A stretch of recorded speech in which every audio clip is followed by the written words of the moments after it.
And now, ladies and gentlemen, we come to the real substance of this evening's program. Mr. Welch is going to deliver a speech in two parts. The first part of that speech is a condensation of the Blue Book entitled 15 Years Ago, exactly as it was delivered at the 15th birthday dinner of the John Birch Society in New York on December 7, 1973. Then the second and shorter part of Mr. Welch's total speech is entitled, And 15 Years Ahead. It will round out the total presentation, which he has epitomized under the heading, In One Generation. To give you the proper setting for this dramatic offering, we are going to call on Mr. William J. Grady, who for a great many years was president and then chairman of the board of Grady Foundries, a highly successful business with 8 plants today, which he established over 50 years ago. At one time, he was also both president and then chairman of the J.I. Case Company, which is one of our country's very sizable corporate industries. Mr. Grady is a former president and then chairman of the board of the National Association of Manufacturers, and a former president of the National Council of YMCAs of the United States. But today, being as near to total retirement from business responsibilities as a man of his dynamic character can become, Mr. Grady is, and for many years has been, chairman of the executive committee of the John Birch Society. What's more, Mr. Grady was himself present at the founding meeting of the Society in Indianapolis on December 8 and 9 of 1958. We are also pleased to have some others from that founding meeting at our head tables here tonight. We have asked Mr. Grady to set the stage for the first part of Mr. Welch's speech. So it is my great pleasure to present to you a truly wonderful American, Mr. William J. Grady.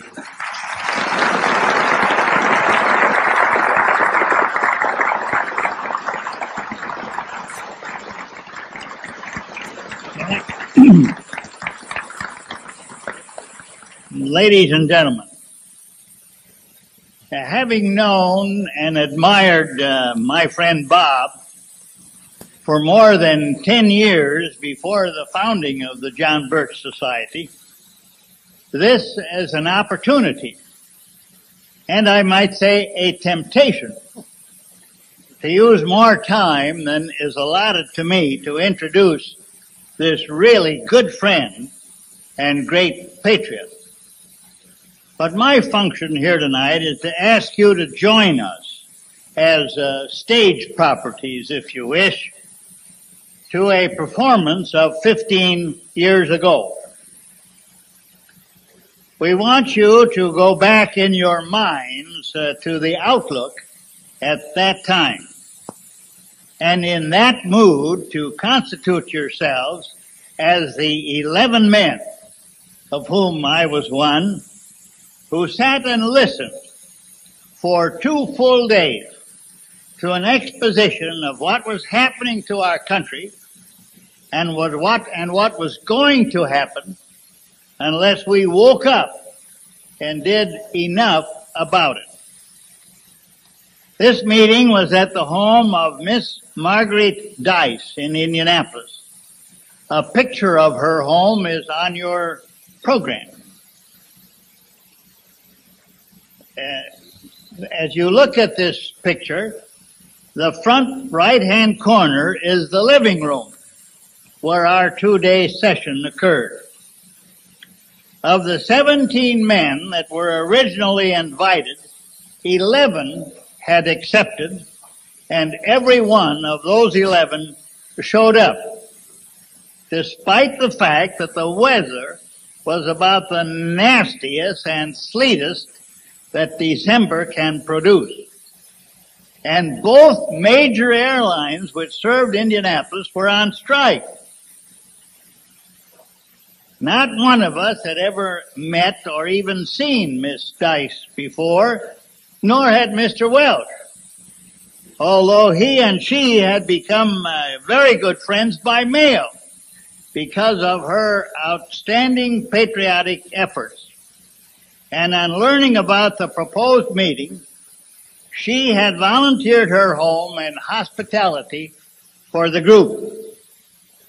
Incidentally, Miss Dice, with her very friendly servants taking care of the coffee breaks and luncheons and other needs of hospitality, and with her own chair drawn up out of sight of the group in the corridor just around the corner from the door of her living room, had listened to most of the whole 2-day discussion without any of us being aware of it.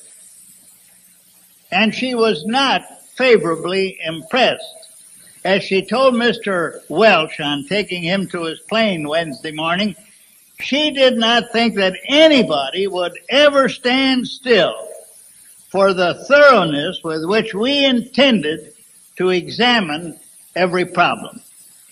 Within 2 or 3 years, however, she had completely changed her mind and had become an ardent life member of the society for the rest of her days.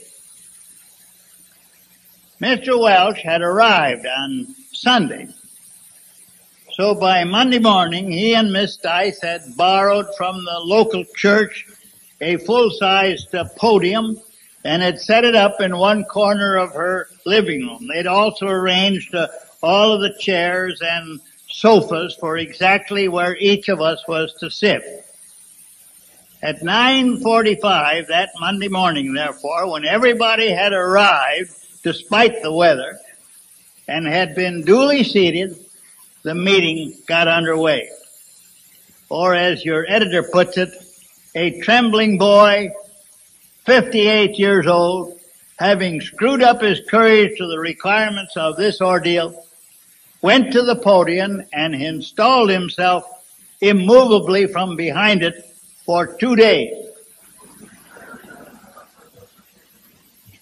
This is the nearest, Bob says, that he ever came to being a preacher of the gospel, although he had taught Bible classes in college for over 40 years before. In any event, he was still wondering what would be the reaction of these extremely busy men to what they were going to hear, after having committed themselves to 2 full days plus travel time to come and hear it.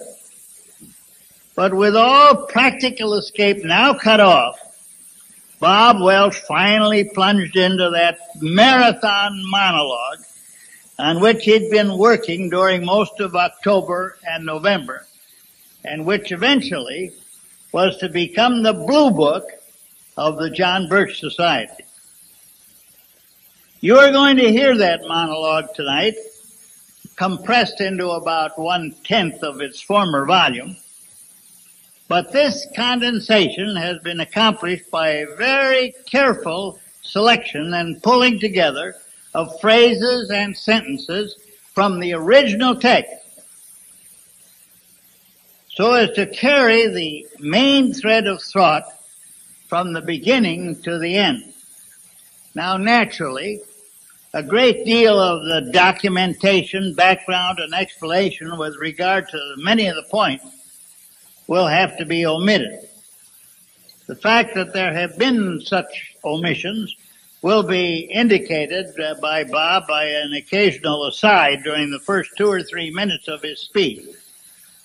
But after that, he will assume that you are taking them for granted. But no transitional or connecting phrases or sentences will have been added at any point. This is from the original text. So we ask you to keep constantly in mind that all of the statements you hear were made 15 years ago, and that every one of them is verbatim from the original presentation. So now we again ask you to remember or imagine that you are an audience of 11 men sitting in a living room in Indianapolis on December 8th and 9th of 1958 and listening to Mr. Robert Welch. Bob.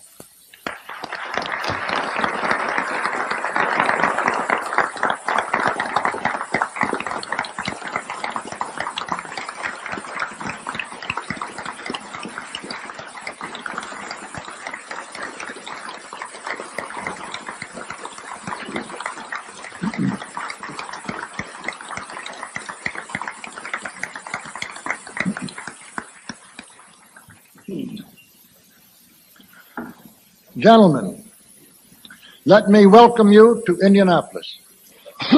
All of you, I believe, are already aware of my appreciation for your being here. At this point, there's an omission of 5 lines. But each of you also felt that you would not have been asked to give up everything else and come to this meeting, and then to listen to my voice off and on for so much of the 2 days, unless I had some very serious matters to put before you and proposals to discuss. Frankly, the matters are serious and the proposals are far-reaching. So much so that just their presentation makes me feel solemnly humble at the size of the task envisioned. For increasingly, before tomorrow is over, I hope to have all of you feeling that you are taking part here and now in the beginning of a movement of historical importance. But long journeys start with easy steps, and our first step should be to identify our fellow travelers. No pun intended. Many of you are known to each other, but some are not. So let me, as informally as possible, introduce each one to the group. This was then done, and here we also omit 1 page. Our immediate and most urgent anxiety, of course, is the threat of the communist conspiracy, and well, it should be. For both internationally and within the United States, the communists are much further advanced and more deeply entrenched than is realized by even most of the serious students of the danger among the anti-communists. I personally have been studying the problem increasingly for about 9 years, and practically full-time for the past 3 years. And entirely without pride, but in simple thankfulness, let me point out that a lifetime of business experience should have made it easier for me to see the falsity of the economic theories on which communism is supposedly based, to see them more readily than might some scholar coming into that study from the academic cloisters. While a lifetime of interest in things academic, especially world history, should have given me an advantage over many businessmen in more readily seeing the sophistries in dialectic materialism. So I have felt, rightly or wrongly, that my grasp of communist purposes and even of their methods should have been more rapid than that of some of my patriotic friends who have gradually become staunch anti-communists. Yet almost every day I run into some whole new area where the communists have been penetrating and working quietly for years, until now they are in virtual control of everything that is done in that slice or corner of our national life. Again, an omission of 1 page. But as background for our further discussion, I'm going to ask for your patience while I make a much more general review with you of how far the international conspiracy as a whole has now gone and where we stand today. Now omit 12 lines, and from here on I must simply quote extracts, sometimes many pages apart, without giving you the background to which they belong or calling your attention to the size of our jumps ahead. But we do ask you again, in order to avoid confusion, please to remember that all of those lines were written and then spoken in the fall of 1958. Section 1, look at the score. Throughout all history, the bearer of bad news has been a most unpopular person. So I certainly am not seeking any garlands of popularity at present.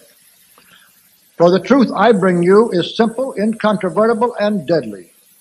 It is that we are living in America today in such a fool's paradise as the people of China lived in 20 years ago, as the people of Czechoslovakia lived in a dozen years ago, and as the people of Iraq lived in only yesterday. And as George Santayana so brilliantly pointed out, those who will learn nothing from history are condemned to repeat it. Lenin died in 1924, but before he died, he had laid down for his followers the strategy for this conquest. It has been paraphrased and summarized as follows. First, we will take Eastern Europe. Next, the masses of Asia. Then we shall encircle the last bastion of capitalism, the United States of America. We shall not have to attack. It will fall like overripe fruit into our hands. To make doubly clear what he meant and how firmly he meant it with regard to taking Asia ahead of Western Europe, and then using Asia as a stepping stone and base from which to conquer Western Europe and the rest of the world, the strategy was also stated that for the communists, the road to Paris led through Peking and Calcutta. Today you can easily see how that road to Paris is leading back from Peking through Calcutta, Cairo, Damascus, Baghdad, and Algiers. Now, gentlemen, there are many remarkable things about that three-step strategy, but the most remarkable is that the communists have never wavered from it one iota. They have used the philosophy of socialism as an ideological weapon in this struggle whenever they could and for whatever it was worth. But they've also used bribery, lies, bluff, brutality, the countless tentacles of treason, murder on a scale never before dreamed of in the world, and every possible means to advance them on this road without the slightest concern for any moral difference in those various means. And above all, they have used patience. A patient gradualism has been the most important key to the communists' overwhelming success. And in October 1950, Stalin's lackeys formalized their puppet state of East Germany. By this time, of course, there were other takeovers going on in other parts of the world, as we shall see. But we are dealing here only with Europe, and East Germany finished the job there as it had been planned by Lenin 26 years before. The communists now had Eastern Europe entire, and the first step of their three-step program was complete. Next was Asia. Actually, the anti-communist position is crumbling rapidly everywhere in Asia. If you will look at a map of Asia with all of these countries properly shaded, I think you will agree with me in my estimate of the communist progress. It is that they have already gone 3/4 of the way towards the completion of the second step in their three-part program. Now let's consider the rest of the world. It is with the benefit of this realistic background, therefore, that I venture to offer the following opinion. It is that the communists, through long and careful and insidious preparation, have already gone at least 1/4 of the way towards the accomplishment of their third and final step, which is taking over this country. And with it, of course, the rest of the world. Now, 1 + 3/4 + 1/4 adds up to 2 out of that total of 3. And not to believe that the communists are already 2/3 of the way towards carrying out their total program, or that they are not now moving at an accelerated pace and with increased momentum to finish the job, is to close your eyes to the plain facts, as surely as did the good people of Czechoslovakia in 1948, and with the same, ultimately, fatal results. Now, please note, gentlemen, that the communists have never made any of this immense progress by the direct use of force. They have beguiled Chinese into fighting Chinese, Koreans into fighting Koreans, Vietnamese into fighting the French and each other, the Israelis, British, and French into fighting Egyptians, the Algerians into fighting the French. They have even maneuvered Americans into fighting Chinese communists in Korea with the Americans' hands tied behind their backs. But not one Russian regiment has ever taken part in any of this imperialistic advance, except for the suppression of rebellion in already conquered territory, as in Hungary. There are 3 possible methods by which the communists might take us over. One would be by a peaceful coup d'etat, as in Czechoslovakia in 1948. The second method would be by fomenting civil war in this country and aiding the communist side with military might. But there is a third method, which they are clearly relying on most heavily. And this is taking us over by a process so gradual and insidious that communist rule is slipped over so far on the American people before they ever realize it is happening. The process in that direction is going on right now, gradually but surely, and with ever-increasing spread and speed. A part of that plan, of course, is to induce the gradual surrender of American sovereignty, piece by piece and step by step, to various international organizations, of which the United Nations is the outstanding but far from the only example. But another part is the conversion of the United States into a socialist nation, quite similar to Russia itself in its economy and political outlook, before police state enforcement is ever introduced. The best way to explain the aim here is simply to quote the directive under which some of the very largest American foundations have been secretly but visibly working for years. This directive is so to change the economic and political structure of the United States that it can be comfortably merged with Soviet Russia. Now, here are the communist aims for the United States. 1. Greatly expanded government spending for every conceivable means of getting rid of ever larger sums of American money as wastefully as possible. 2. Higher and then much higher taxes. 3. An increasingly unbalanced budget despite the higher taxes. 4. Wild inflation of our currency.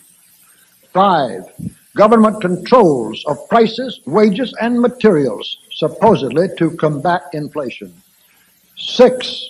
Greatly increased socialistic controls over every operation of our economy and every activity of our daily lives. This is to be accompanied naturally and automatically by a correspondingly huge increase in the size of our bureaucracy and in both the cost and reach of our domestic government. 7. Far more centralization of power in Washington and the practical elimination of our state lines. There is a many-faceted drive at work to have our state lines eventually mean no more within the nation than our county lines do now within the states. 8. The steady advance of federal aid to and control over our educational system, leading to complete federalization of our public education. 9.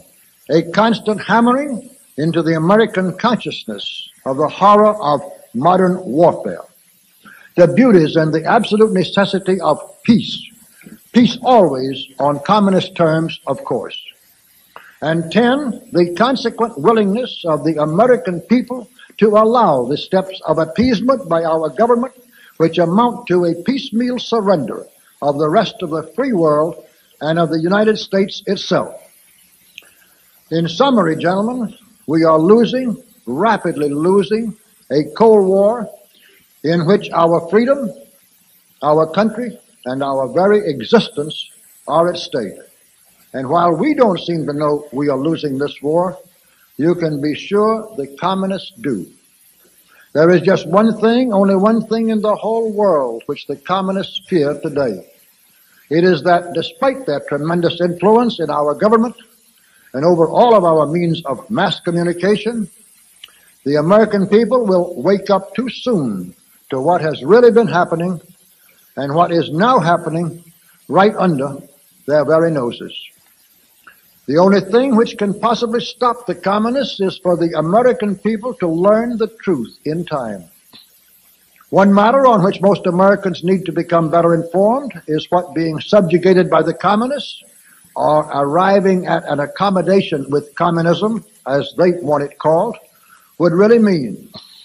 For their cruelty and terrorism is almost beyond imagination. And the domination of our press, television, and radio by communist influences is now so great that you simply are not allowed to learn or to be reminded of the real nature of the beasts to whom we are losing. General Mark Clark, for instance, officially reported from Korea, quote, "We obtained solid evidence that the communists slaughtered 11,622 members of my command while they were defenseless prisoners of war. These men were tied to their fellow prisoners and transported to previously selected sites. They were dumped alive into trenches dug for the purpose and summarily shot. About 5,000 of those boys were from your hometowns and mine. But how many of you ever saw that report in your headlines or anywhere else? During the so-called Spanish Civil War, the London Times, which then as now certainly was not slanted in favor of the anti-communists, reported that in one 12-month period, the communists had murdered over 4,000 priests in cold blood and had driven more than that many nuns out into the streets of various Spanish cities, inflicted horrible obscenities on them, and then murdered the nuns. In some places, the communists herded priests and their congregations into churches, set the churches on fire, and burned the Christians and their buildings together. These and similar epic cruelties of the period are facts documented beyond all question. But how many of you have ever heard them? All of this vicious and purposeful savagery that I have been trying so inadequately even to indicate is not something happening on some other and far-off planet or perpetrated by the Assyrians 2,500 years ago or dreamed up as the imaginative nightmare of an Edgar Allan Poe. These, gentlemen, are the very real acts and deliberate policies of the recent past and the very present, of people whom we treat as human beings and with whom we sit around conference tables and arrive at truce terms and concessions to appease them. There are some 700 million non-Russian, non-communists now living daily lives of virtual slavery behind the Iron Curtain. Some 40 million of them in the actual slave labor camps of Russia and Red China, who only a dozen years ago or much less enjoyed practically the same personal freedoms as do you and I today. These people now say to each other, but above all to themselves, if I'd only known, if I'd only believed, there is no amount of work and sacrifice and suffering I would not have given if I'd only realized the necessity, the danger in time. Now it is too late, and any amount of struggle and of sacrifice, even of life itself, is all in vain. Unquote. The number of people subject to these cruelties is now increasing by tens of millions every year, and we are directly in the path of the conqueror.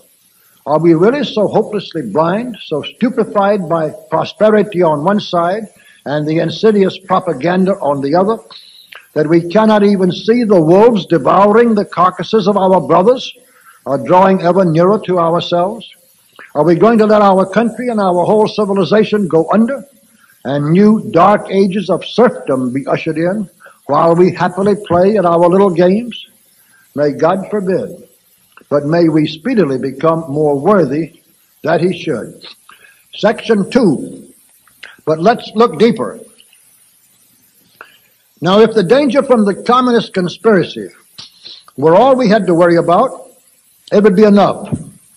But in my opinion, the first great basic weakness of the United States, and hence its susceptibility to the disease of collectivism, is simply the age of the Western European civilization.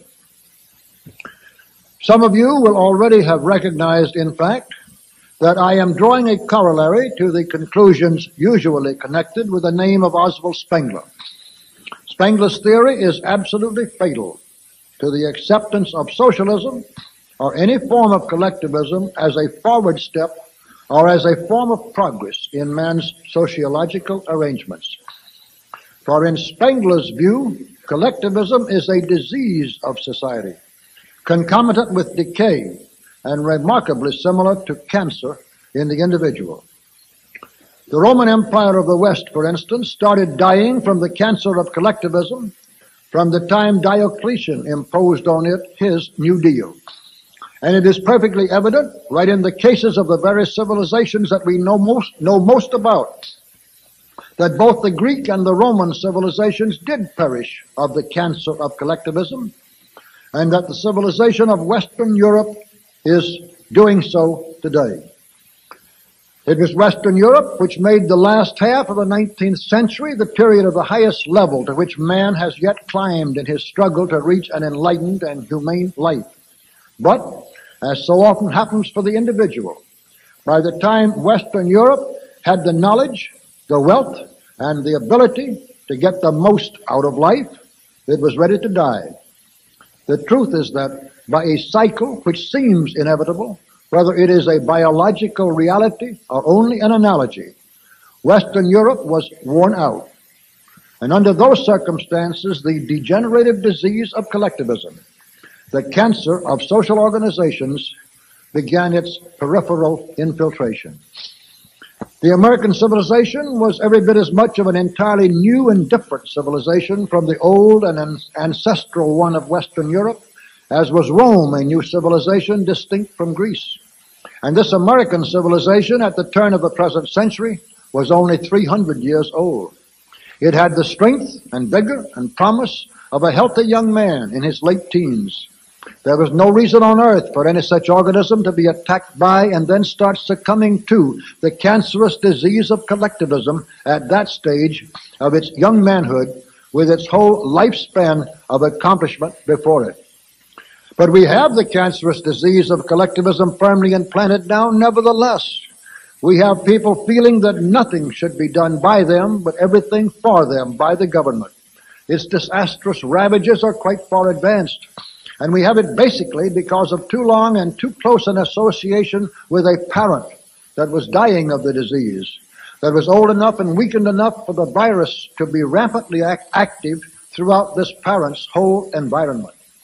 When Woodrow Wilson, cajoled and guided even then by the collectivists of Europe, took us into the First World War, while solemnly swearing that he would never do so, he did much more than end America's great period of happy and wholesome independence of Europe. He put his healthy young country in the same house and for a while the same bed with this parent who was already yielding to the collectivist cancer. We never got out of that house again. We were once more put back even in the same bed by Franklin D. Roosevelt, also while lying in his teeth about his intentions. And we have never been able to get out of that bed since. Push the communists back. Get out of the bed of a Europe that is dying with this cancer of collectivism and breathe our own healthy air of opportunity, enterprise, and freedom. Then the cancer we already have, even though it is of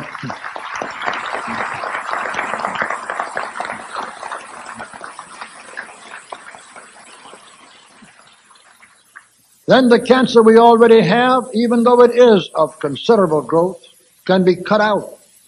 And despite the bad scars and the loss of some muscles, this young, strong, great new nation, restored to vigor, courage, ambition, and self-confidence, can still go ahead to fulfill its great destiny and to become an even more glorious example for all the earth than it ever was before. It should be centuries from now before the natural time comes for the decline of America and for the highest torch of civilization to be taken over by the rising newer nations to the west. But we do have to achieve the sufficiently drastic surgery, and that, of course, is a Herculean task. We shall return to a study of it when we come to the more positive part of this program. Section 3, and deeper still. Now, gentlemen, in looking thoroughly and realistically at the danger to everything we have inherited, spiritual as well as material, and at the cause of that danger, we come to the second of the fundamental reasons for deep and basic anxiety. And putting that matter bluntly at once, the reason is simply loss of faith. Not just loss of faith in God and all His works, but loss of faith in man and His works too, in His reasons for existence, in His purposes, and in His hopes. Let all of us thank whatever God we severally worship, that there is so large a remnant of the really true believers still left. We honor them. We need their steadying adherence to the rock of reverence and their aspiration of unwavering obedience to ancient and divine commandments. We desperately need their unshakable confidence in absolutes, in eternal principles and truths, in a world of increasing relativity and transitoriness in all things. We admire them. In fact, as will become more clear tomorrow, the young man I admire most of all of those America has produced was a fundamentalist Baptist missionary named John Birch. But we must not let our admiration for, dependence on, and feeling of spiritual kinship with the fundamentalists blind us to the visible fact that their number grows smaller every year. Among the people literate enough and ambitious enough to be activists in Europe and America, those who are honestly true believers in a faith which most of them still profess is an ever smaller minority. What is far worse, fully 1/3 of the services in at least the Protestant churches of America are helping that trend. Some ministers have converted Christianity into a so-called social gospel, which becomes in fact indistinguishable from advocacy of the welfare state by socialist politicians. And some actually use their pulpits to preach outright communism, often in very thin disguise, if any, while having the hypocrisy as atheists to thank God in public for their progressive apostasy. We must not only know the truth, but face the truth if it is to set us free or to keep us so. Except for the diminishing number of fundamentalists of all religions, all faith has been replaced or is rapidly being replaced by a pragmatic opportunism with hedonistic aims. And what a fall that is for a race which can boast of once having listened to a St. Augustine, a St. Francis of Assisi, a John Milton, or an Alfred Tennyson. In Western Europe and America today, we are living in a spiritual vacuum, exactly as were the Romans after they had lost any real faith in their pagan gods and before the rise of Christianity. The most terrible result of this collapse of the rock of faith on which our morality was built is the rise of the amoral man, of which the usual communist himself is the most illustrative example. For the chief point of this whole present section of our discussion runs parallel to the main point in connection with the extent to which the cancer of collectivism has weakened and endangered us. Besides the short-term job of eliminating the communist danger, we have the equally important longer-range job of ending this mass psychological flight towards amorality and of restoring convincing reasons for men once again to strive to live up to moral and humanitarian ideals. Otherwise, there is no chance of saving our Christian-style civilization.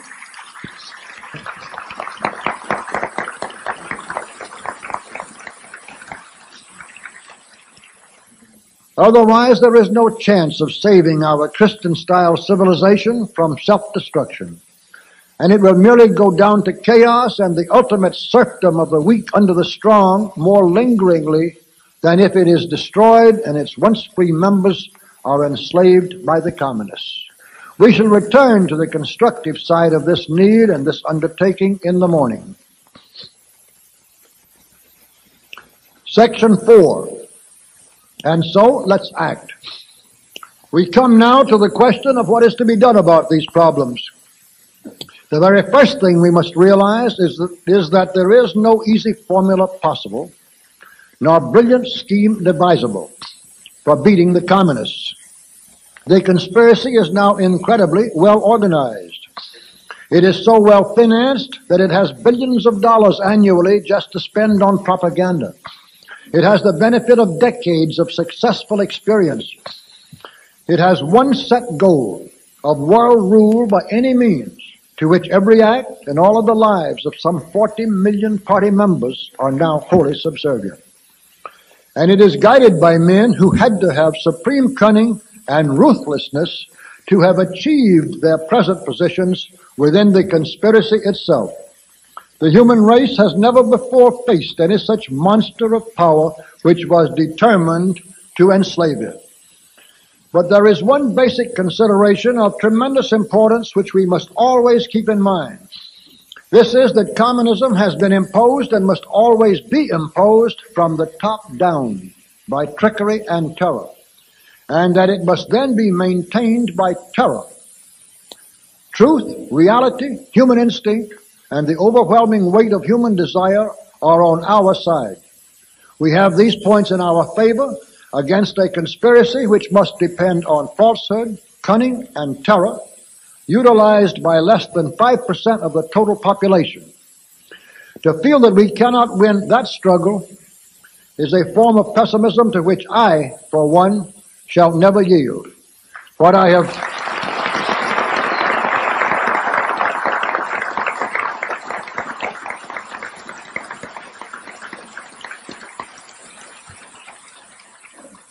have chiefly intended this brief introduction to lead to, therefore, is the realization that every effort we undertake, every battle we fight, even if we lose it, and every sacrifice we make is cumulative. Every bit of dedication to the cause is worthwhile. Obviously, the place for us to begin is in the United States, because the American support of the international communist conspiracy is now the backbone of its strength and has been for many years. If and when we can reach the point of turning just the American government from actively helping the communist conspiracy everywhere in the world, we shall have won a most important battle in the war ahead. The amount of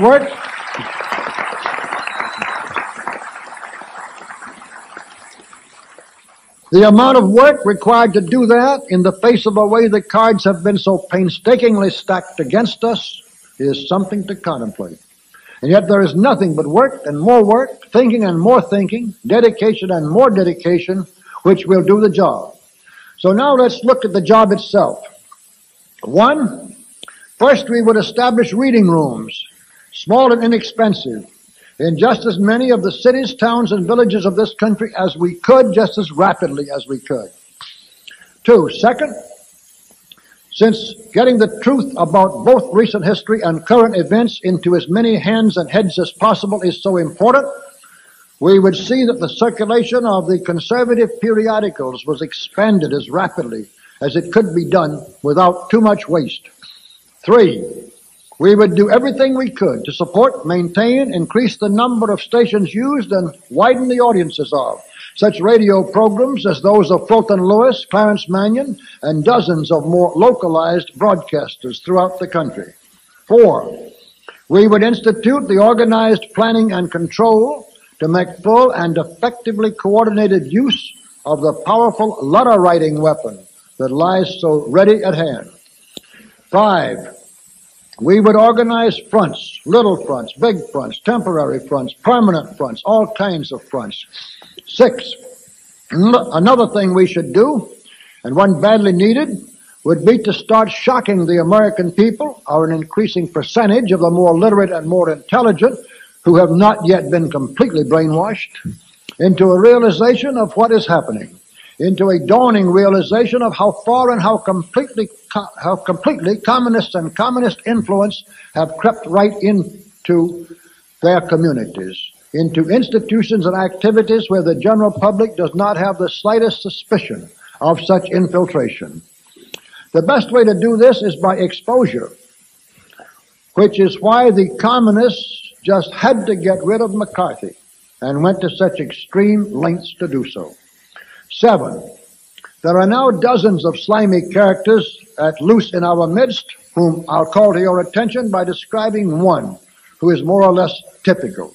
His usual name is Gordon Hall, though he also uses and has used many aliases, and we could silence him and those like him with comparative ease.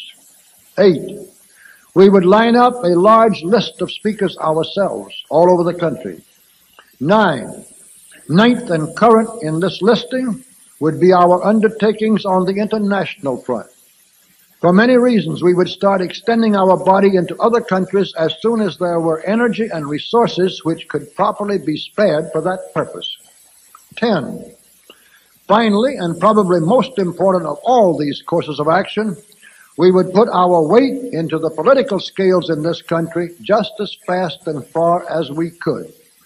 We are at a stage, gentlemen, where the only sure political victories are achieved by non-political organizations, by organization which has a surer, more positive, and more permanent purpose than the immediate political goals that are only means to an end, by organization which has a backbone and cohesiveness and strength and definiteness of direction which are impossible for the old-style political party organization. Fantastic? Of course it's fantastic, but everything I am talking is fantastic. We are living in fantastic times and a fantastic situation. The alternative to sufficiently fantastic measures and efforts is a fate of fantastic suffering for our children and the equally fantastic loss of a whole humane civilization that has cost countless sacrifices, immeasurable labor, and an infinite number of noble dreams across centuries in the building. We are in circumstances where it is realistic to be fantastic. I was careful to bring into this group only men of sufficient intelligence and imagination to understand that paradox. And tomorrow morning, I hope to make the realism of this afternoon's hypothesis and these proposals at least as believable as is the unbelievable present power of the forces of evil arrayed against us. May you have a good dinner, a little surcease from such serious thoughts, and a good night's sleep in the meantime. Section 5, under positive leadership. This morning, in retracing our footsteps, we come first to the cancer of collectivism, to the question of how to stop its further ravages and how to restore the American body politic to good health, renewed strength, and as much promise for the future as is possible in view of the damage already done. And that, gentlemen, brings me to one of the basic purposes for which this meeting was called. It is one which I approach with great humility, but with no misgivings as to its necessity. For we simply are not going to be able to save our country from either the immediate threat of communism or the long-range threat of socialism by organizational leadership. Our only possible chance is dynamic personal leadership. Let me begin with an illustration of the difference which also supports the argument. In 1952, I disagreed with Bob Taft on at least 3 of his 10 most important political principles. Yet I had made 25 radio speeches for Taft in the primary campaign on my own time and my own money. I was wholeheartedly and enthusiastically for Taft, for the nomination and the presidency, because I trusted him and he was going generally in my direction. The fact that he didn't see 2 or 3 issues out of 10 the way I saw them didn't dampen the energy of my personal support for him in the slightest.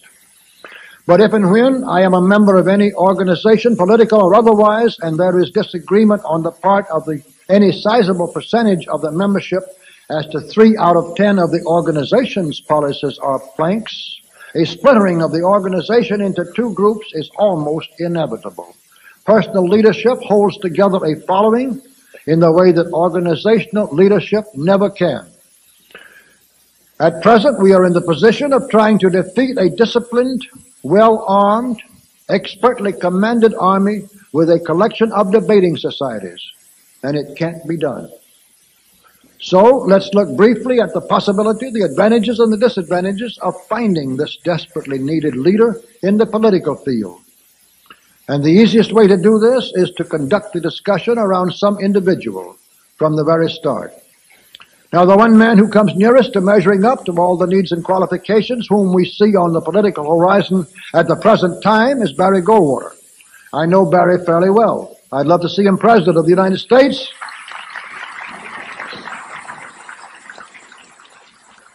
I'd love to see him President of the United States, and maybe someday we shall. But does anybody in this room think there is any slightest chance of Barry Goldwater supplying the dynamic overall leadership needed to save this country for anybody to be president of? If so, I think he is still not fully aware of the nature and totality of the forces at work. For Goldwater, by the very circumstances of his political success, present prestige, and the expectations of his supporters, will inevitably think and move in terms of political warfare. Even if he personally should reach the point and the understanding of wanting to consider political action as just a part, no matter how important, of much broader overall action, how much chance do you think there is that his friends and supporters would let him step out of the strictly political role in which he has been so successful? How much chance is there that they would let him build and utilize forceful leadership on all of the other fronts where we must fight the communists? How many of the steps which we discussed yesterday afternoon, and which I am sure must be taken if we are to have any chance at all, do you think you could count on Barry Goldwater's leadership to bring about, no matter how much he was beseeched, and no matter how much he himself came to feel inclined to do so? Or more for the other illustrative points that will arise than for any hopes offered by the prospect, let's look at Richard Nixon in this connection. He's an extremely smart man. He is one of the ablest, shrewdest, most disingenuous, and slipperiest politicians that ever showed up on the American scene.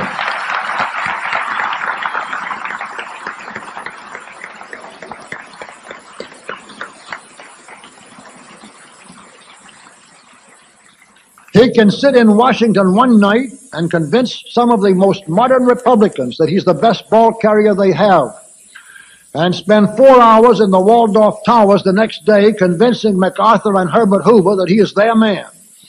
He can use the tremendously overrated and overpublicized, but actually highly cautious part he played in the Alger Hiss exposure to hang on to the hopeful loyalty of the vigorous anti-communists at the very time when he is insinuating himself into the good graces of the left by quietly knifing McCarthy. Nixon could pose as a conservative Republican congressman and yet be one of the original founders in 1950 of Republican Advance. This was intended to be not the Republican opposition to, but the Republican teammate of Americans for Democratic Action, and it even had some interlocking left-wingers who were members of both groups. Nixon can claim still to be vigorously anti-communist, yet when he has a chance as vice president to break the tie and cast the decisive vote for H.R. 3, to reestablish some chance of prosecution of subversives actually advocating violent overthrow of our government, what happens? He moves heaven and earth to have Wallace Bennett found and pressured into voting against H.R. 3, defeating the measure so that the vice president will not have to vote. What good would such a man be to us even as president, unless outside forces and accomplishments made it opportunistic and expedient for him to ride an anti-communist wave which those outside forces had created? As for being a leader, the sad truth, hard for many hopeful and wishful conservative Republicans to realize, is that Richard Nixon, a most engaging personality and clever politician, has never been a leader in connection with any event or development or at any stage in his career. He has been a rider of waves so far as public support was concerned, and a manipulator of uncanny skill behind the scenes. I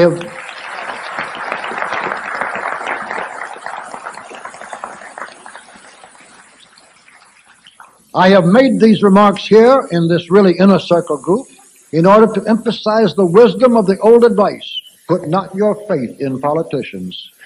I am thoroughly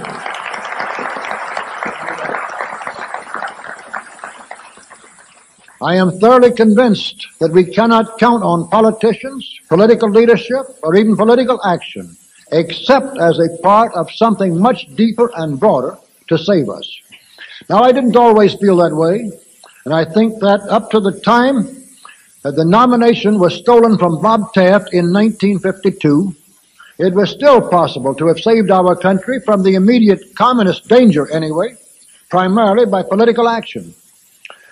But my study of the whole picture convinced me more and more that no one outspoken senator, nor a dozen outspoken senators, and no amount of the ephemeral political support they might muster could possibly save our country unless there was encompassing them and their efforts and support this far larger and broader movement to which I keep referring. 2, that there was not going to be any such movement without the dynamic overall personal leadership to which I have also been referring. And 3, that with all of my own shortcomings, there wasn't anybody else on the horizon willing to give their whole lives to the job with the determination and dedication I would put into it if I didn't. What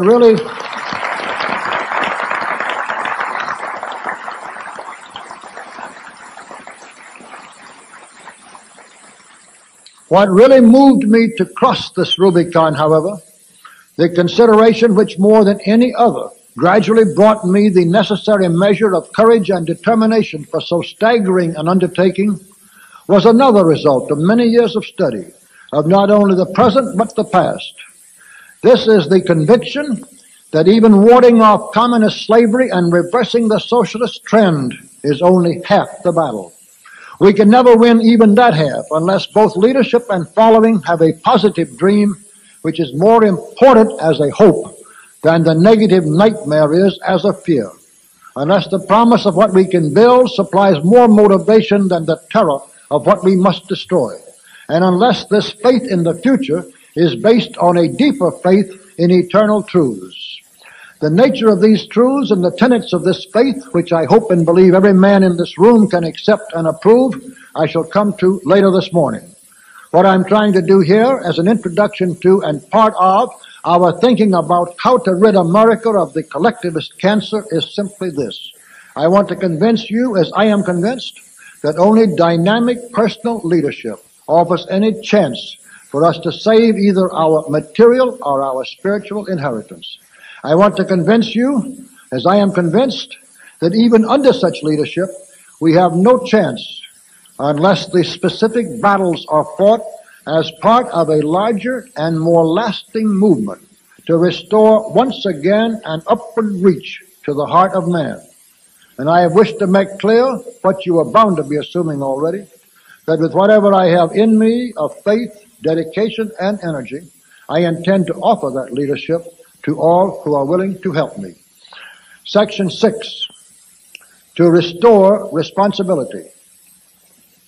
With that much explanation as background, let's see what basic principle we can establish and what specific objective we can define with regard to the particular battle against collectivism.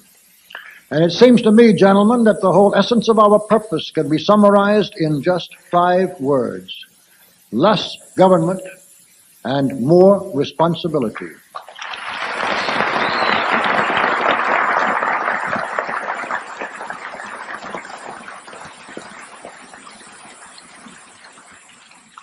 The principle is simple enough for all to understand, and yet it is broad enough, I believe, to be comprehensive with regard to all that we really desire to attain through political action. We must try to make it a convincing political standard and an accepted goal. What we must start asking our fellow citizens everywhere to consider is this. On the basis of all known past human experience, are there any general conclusions with regard to the organization of society which can be set forth with confidence? It seems to me clear that there certainly are. 1. First, government is necessary. Some degree of government in any civilized society. 2. Second, while government is necessary, it is basically a non-productive expense, an overhead cost, supported by the productive economy. 3. Third, government is frequently evil. 4. Fourth, government is always and inevitably an enemy of individual freedom. 5. Whatever must be done by government will always cost more than if it could be done by individuals or smaller groups. 6. Government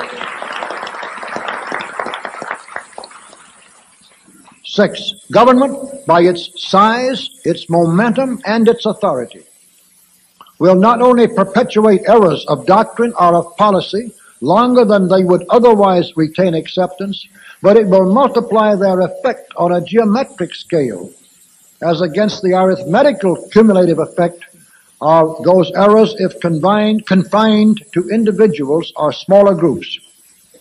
7. As any society becomes reasonably settled and shakes down into a semi-permanent pattern of economic and political life, the drive always begins to have government become the management of the social enterprise rather than merely its agent for certain clear purposes. Yet a government trying to step in and improve the working of a free market is exactly like a man who takes a lighted lantern outdoors at noon of a bright June day to show you the sun.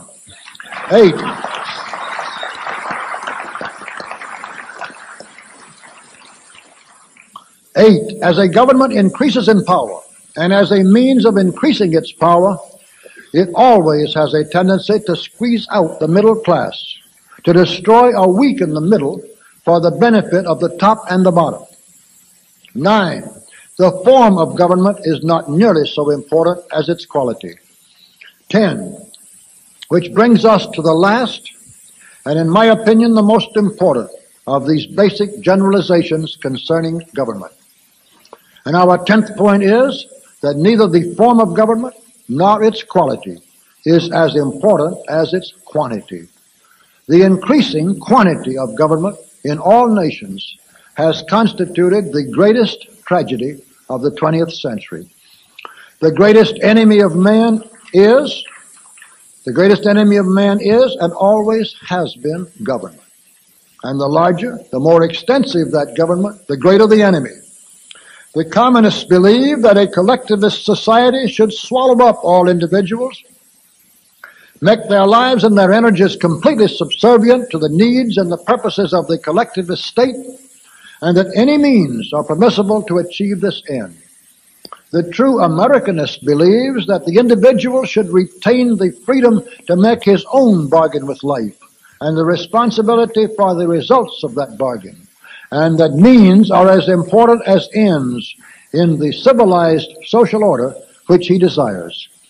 There are many stages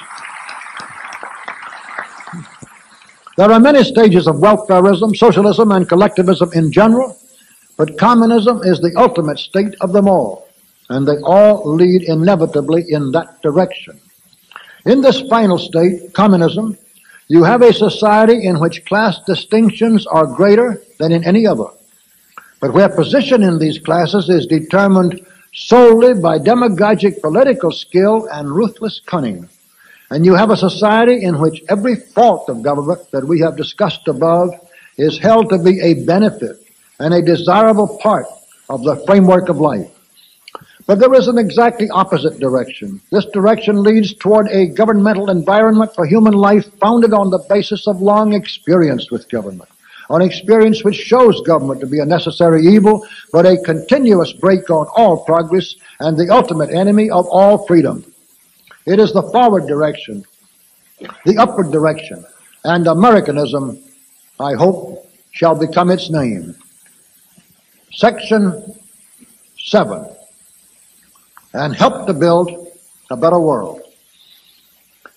We are the music makers, and we are the dreamers of dreams.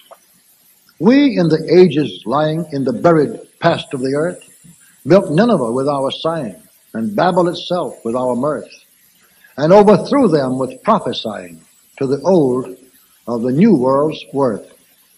For each age is a dream that is dying, or one that is coming to birth. For the last 50 years, our age has been a dream that was dying. To this very group, at this very moment, I am proposing that we turn our faces forward instead of backward, begin to make even our defensive actions fit into a constructive design, and do our part to usher in a new age that is coming to birth. Now, I don't expect the New York Times to begin announcing excitedly in January that obviously the world started on a new era in Indianapolis in December 1958. Of course, it is only the work we do afterwards, the work we persuade and inspire others to do, and the long results and widening reach of both that can make of this meeting anything but a 2-day seminar in philosophy and current affairs. But if every man here should leave tonight feeling in his own mind that he had been at the beginning of a new chapter in history, it would be true. It would be true no matter how long the historians might take to find it out. The basic reason why our old age is dying, as I tried yesterday to make clear, is that the faith which was the core of its strength no longer commands the unquestioning loyalty of enough of its devotees. For the dream of any nation or any people must depend on faith. The foundation of our new dream must be faith, or it will never come to pass. Where is this faith, and what is this faith? So true that neither our hearts nor our reasons can deny it, so broad that it takes in without violation the faith of our fathers, and so deep that it can inspire martyrdom at need. As to where, it's right in front of us. And as to what, it is exactly what we in this room already and actually believe. Now first let me repeat here, for the devout Catholics and fundamentalist Protestants who are among my best friends and strongest supporters, that it is no part of my purpose to disturb their beliefs in the slightest, or the beliefs of any man or woman who really does have a religious faith instead of just the shell of one. What I am concerned about, what we must all be vitally concerned about today as the very essence of our problem, is morality, integrity, and purpose. That morality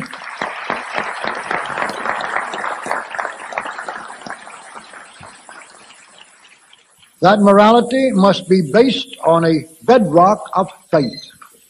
For those who already have such a bedrock of faith and stand on it and abide by it, I can offer nothing, and I would certainly take nothing away. But for those who are no longer sure exactly where they do stand, on what rocks or how firmly, I want to try to show them that all of these bedrocks together constitute a foundation with room and strength for us all.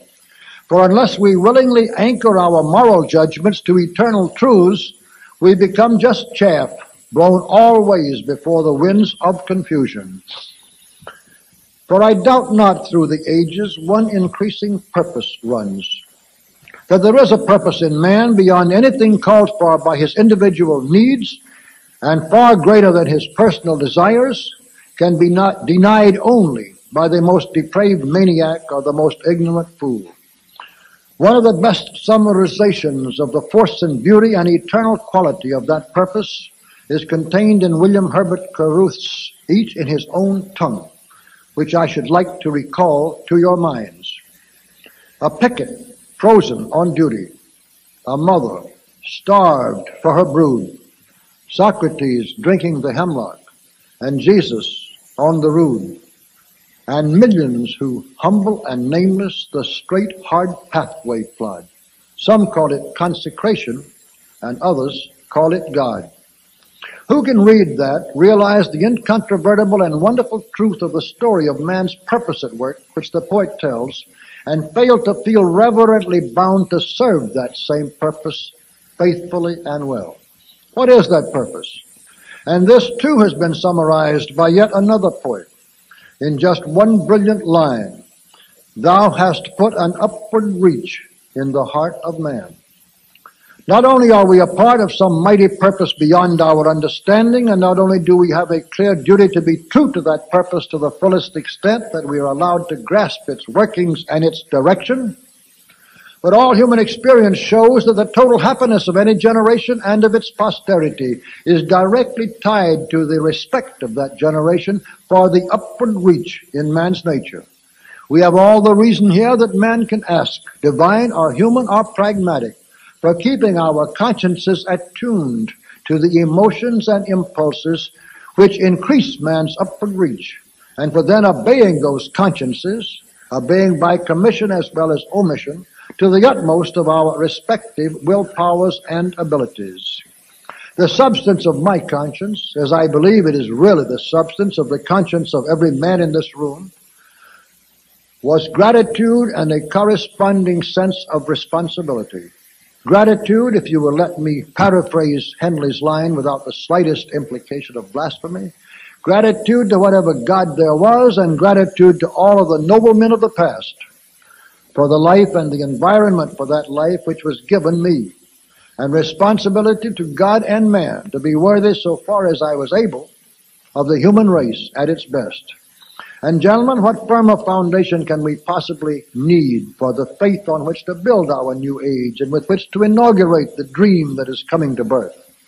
Wherever we turn in looking at whatever blessings we have for the present and hopes for the future, we find a need for gratitude that makes the acceptance of responsibility a duty and a source of inward happiness. Consider, for instance, and for an instant, the blessing of freedom. Kipling once wrote truly, "All we know of freedom, all we need to know, this our fathers won for us long and long ago." Are we, as Lowell put it, going to be traitors to our sires and lose that freedom for our children and their children? Macaulay had Horatius say, "And how can man die better than facing fearful odds for the ashes of his fathers and the temples of his gods?" And so we ask ourselves in simple sincerity, if it becomes necessary, just how can man die better? Especially if in doing so he appreciably reduces the odds faced by his compatriots in their fight against the overwhelming forces of evil threatening us today. But it is not even to the martyrs, perhaps, that we owe the most. There have been missionaries and scholars, the Catholic monks of the Middle Ages, poets and philosophers, builders and explorers, statesmen and scientists throughout centuries receding into the unknown past, who have toiled and dreamed and sacrificed and died that you and I might have the comforts and freedoms and hopes that we enjoy now in so fair and happy a land. One of the worst and most sad and disturbing traits of many of our young people today is that they take their inheritance for granted and have no thought of its cost. This is a vital part of the moral breakdown that is endangering our civilization. It shows how basic and necessary a component of faith is man's feeling of continuity and gratitude. Let us, with a faith for the future based on this very principle of gratitude to God and man, lived up to by ourselves, and made a living and articulate faith for others by both example and teaching. Let us try to bring many of these young people who are now at loose ends because of their lack of any faith back into the conscious current of man's increasing purpose. For a code of honor and an ennobling sense of responsibility are themselves gifts to the human soul which have been won by its upward reach. And so, gentlemen, without any claim to goodness, wisdom, or originality, I have tried in far too short a time for so huge a subject to indicate to you the elements of a faith which I still hope and believe is shared by all of you, no matter how differently you might have explained or expressed it. It is a faith for which I have earnestly hoped that it might encompass the individual beliefs of most men of goodwill, that it might refill our ancient founts of inspiration, and that it would become a basis and a beginning of renewed dedication to a dream of man's future. Section 8, through the John Birch Society. Now, how do we go about asking men, in the words of Santayana, to trust the soul's invincible surmise? We come at long last to the question of ways and means and methods. In connection with all of these plans and aims and hopes, I am proposing, as the most immediately tangible outcome of this meeting, the formation of the John Birch Society. And I ask you not to give undue thought at present to the name. In the small packets for each of you, there are copies of my little book, The Life of John Birch. I hope you will read it when you have the opportunity, if you have not already done so, or even if you have. You will find, and I believe agree, that John Birch possessed in his own character all of those noble traits and ideals which we should like to see become symbolized by the John Birch Society, and the kind of life of peaceful opportunity and responsibility which John Birch wanted for his fellow Americans and for his Chinese friends and for all men of goodwill is exactly the kind of life we should like to see possible everywhere. It is my fervent hope that the John Birch Society will last for hundreds of years and exert an increasing influence for the temporal good and the spiritual ennoblement of mankind throughout those centuries. For I am staking my whole aspiration to play my part in forwarding man's one increasing purpose on whatever can be accomplished through it. The John Birch Society is to be a monolithic body, a Republican form of government or of organization, has many attractions and advantages under certain favorable conditions. But under less happy circumstances, it lends itself too readily to infiltration, distortion, and disruption. And democracy, of course, in government or organization, as the Greeks and Romans both found out, and as I believe every man in this room clearly recognizes, democracy is merely a deceptive phrase, a weapon of demagoguery, and a perennial fraud. The fear of tyrannical oppression of individuals and other arguments against the authoritative structure in the form of governments have little bearing on the case of a voluntary association where the authoritative power can be exercised and enforced only by persuasion. And what little validity they do have is outweighed by the advantages of firm and positive direction of the society's energies. Especially for the near future and for the fight against communism, which is the first great task of the society, it is imperative that all the strength we can muster be subject to smoothly functioning direction from the top.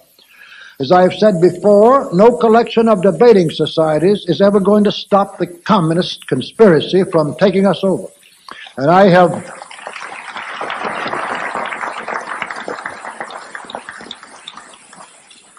have no intention of adding another frustrated group to their number. We mean business every step of the way. We can allow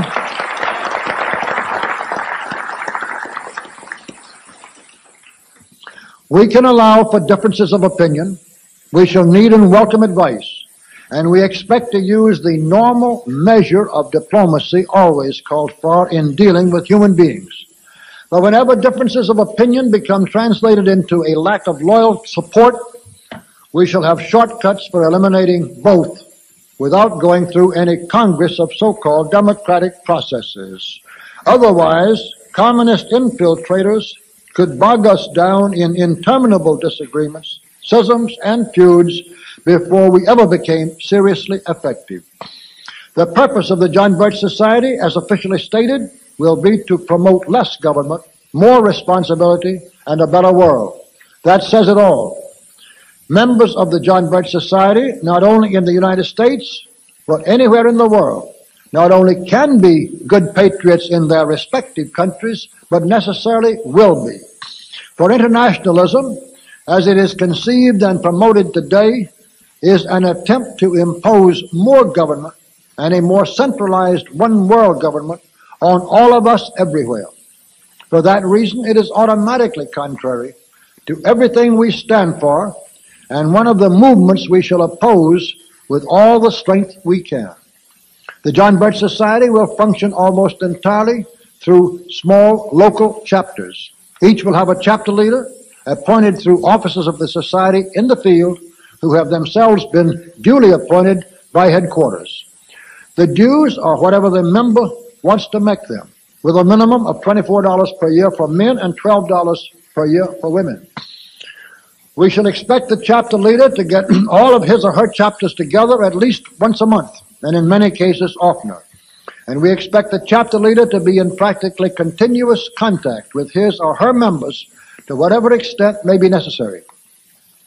For handling the organizational mechanics of the society and for helping to form new chapters, we shall have a paid staff man with the title of coordinator for each area of the proper size. Above these coordinators, in time, we shall have supervisors with the rank or title of major coordinators, and we shall further build the organizational framework from the bottom up as made necessary by sufficient membership. We're expecting far more work and dedication and far more sacrifice of other interests on the part of those who do become members of the John Birch Society than you have ever thought of giving to any other organization which you joined or even considered joining. For unless we have the cumulative weight and effect of such solid effort and sacrifice on the part of our members as a weapon to be wielded against the communists, we are certainly not going to be able to hold on to even the increasingly confused, dark, and immoral world we now have, much less help to build a better one. So we are asking for a lot, and we want you to know it if and when you sign an application blank for membership in the John Birch Society. That brings us next to a consideration as to the very nature of our undertaking, which needs to be made clear. For all revolutions, as Metternich once pointed out, begin in the best minds and work downward, while most religions begin at the bottom with the masses and gradually acquire both respectability and acceptance at the top. We are neither and both. Far from founding a religion, we are merely urging Protestants, Catholics, Jews or Muslims to be better Christians, better Jews, or better Muslims in accordance with the deepest and most humanitarian promptings of their own religious beliefs. And we are simply trying to draw a circle of faith in God's power and purpose and of man's relationship to both, which is broad and inclusive enough to take each man's specific faith into that circle without violation. Yet the evangelical fervor with which we expect our members to fight the forces of evil and work for a better world makes certain principles with regard to religious groups apply to ourselves. We are not beginning any revolution nor even a counter-revolution in any technical sense, because while we are opposing a conspiracy, we are not ourselves making use of conspiratorial methods. Yet our determination to overthrow an entrenched tyranny is the very stuff out of which revolutions are made. The net result of these reflections is that we are not a copy of any movement of the past. We are unique. We are ourselves. We are something new, as befits a moving force for a new age.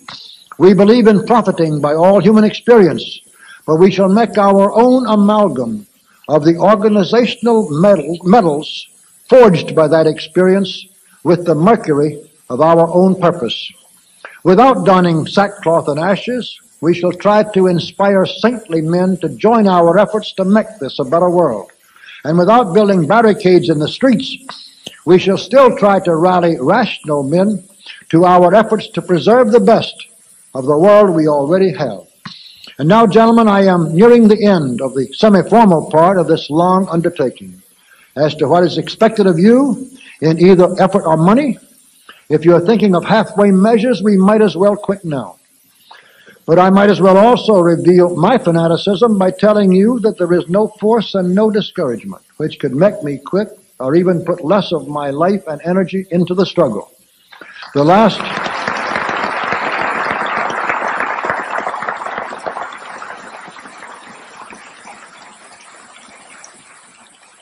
last resort of my own mind has been expressed by Louise Imogen Guinea. To fear not sensible failure, nor covet the game at all, but fighting, fighting, fighting, die, driven against the wall. I repeat, however, that we do not have to die driven against any wall, nor do we have to lose the struggle at all. As I've said elsewhere, there's enough strength, enough money, enough intelligence, and enough patriotism in the vast business community of America to form the nucleus that will stop and destroy the communist conspiracy if we can stir it to action in time. What I am proposing here is the mechanics and the leadership through men like yourselves by which it can be stirred to action and that action made effective. Let me repeat just one thing that I said to you yesterday morning. There are in the satellite countries today thousands of men just like you and me who only 10 years ago could regularly meet in such groups as I propose.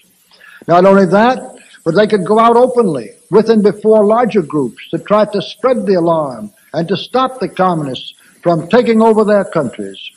These men now say to each other, but largely to themselves, if I had only known, if I had only recognized and believed the danger and the horror of communist rule in time.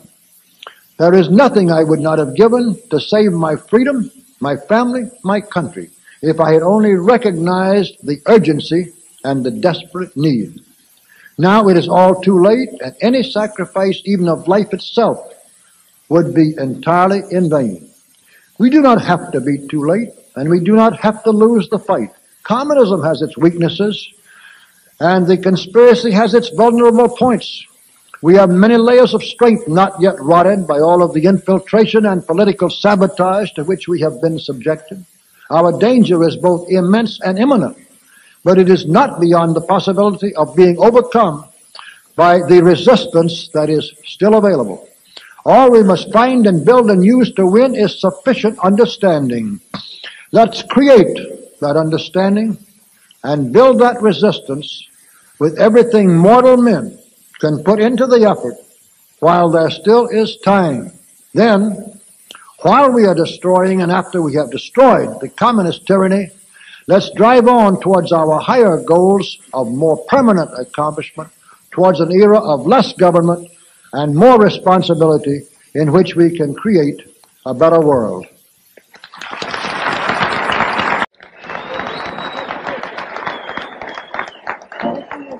And now, ladies and gentlemen, you can simply be yourselves again. 15 years after that last setting, we are over 2,000 Birchers and friends at dinner together in Los Angeles on March 9th, 1974.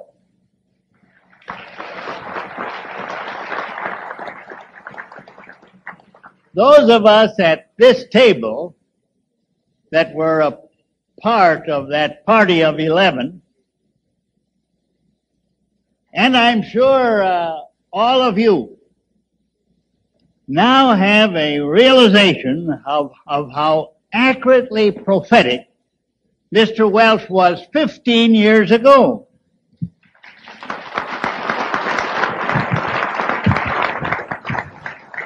Now let's save time for him by omitting any further introduction or comment by me or applause by you as we hear what he has to say about the next 15 years. Bob?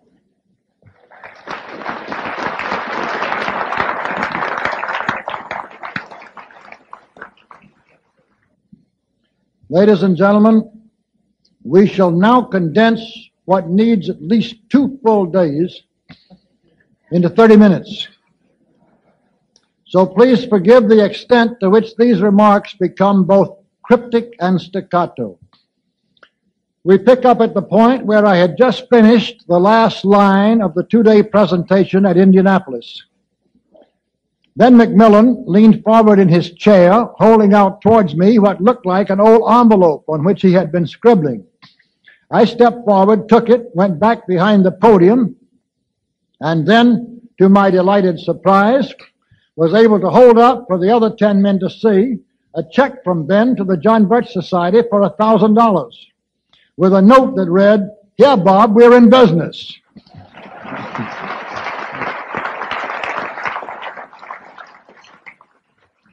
Indeed, we were in business at once, and as Bob Stoddard has pointed out, in relatively better financial position than we've ever been since.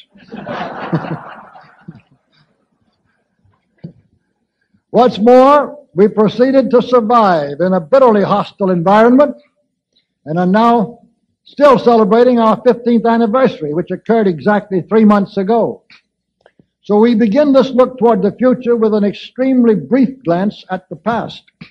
Section A, some points to remember. 1, throughout all of the diverse pulling and pressures from within and from without, the society has been kept strictly on its originally charted course. 2, it is still unique as the only cohesive, voluntary, non-religious organization for adult education on a permanent nationwide basis in all human history. 3, consequently, the society has had to become a pioneer in almost every respect, not only as to its organizational structure, but by creating its own means and methods for carrying out this educational task. 4, it offers the only kind of opposition which the collectivists in general and the contemporary international conspiracy in particular have never faced before. We have maintained education as our total strategy and truth as our only weapon. So the conspiracy has known only one way to fight back, which was never try to refute the accusations, but always seek to destroy the accuser. Consequently, the society, from the time it was 2 years old, began to face more vicious smears, lying propaganda, massive attacks, and undermining tactics than have ever been turned on any other non-religious group in America. 5.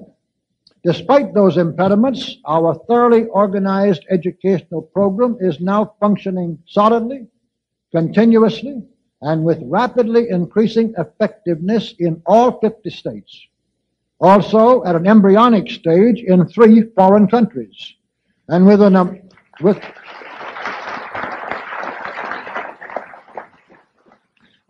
an amorphous influence that extends thinly throughout the world.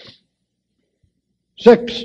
The educational tools and methods of the John Birch Society now include books, pamphlets, and reprints distributed by the millions of copies per year, a monthly and a weekly magazine which are becoming increasingly recognized as authoritative in their field, films, film strips, records, reel-to-reel tapes and cassettes, which altogether are played to an enormous quantity of people, and a speakers bureau which, when measured by the number of engagements filled or the total audience reached, we believe to be the largest in the world. 7. Through literally thousands of ad hoc committees, including our speakers forums, we have multiplied the reach and effectiveness of our actual members at least 4-fold. 8. Through the tireless patriotic thought, labor, and dedication of its staff and tens of thousands of its members, the Society has played an extremely important role in certain basic battles staged by the conspiracy. These have included our part in preventing the establishment of a Negro Soviet Republic in the southeastern states, our stopping cold almost entirely through the impact of Alan Stang's pamphlets and speeches, a similar movement by Reyes Tijerina to set up a Chicano independent government in some of our southwestern states, and largely by using patriotic Indians as our speakers and project leaders, our current blocking of a similar American Indian movement so decisively that the communist-controlled scoundrels at the head of it are blaming us for all of their troubles. 9.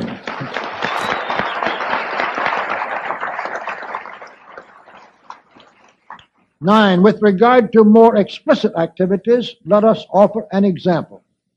The notorious Dr. Martin Luther King was as foul a pro-communist, philandering, big-spending, troublemaking, violence-creating, liar and crook as the conspiracy has ever sponsored in any of its programs against any people.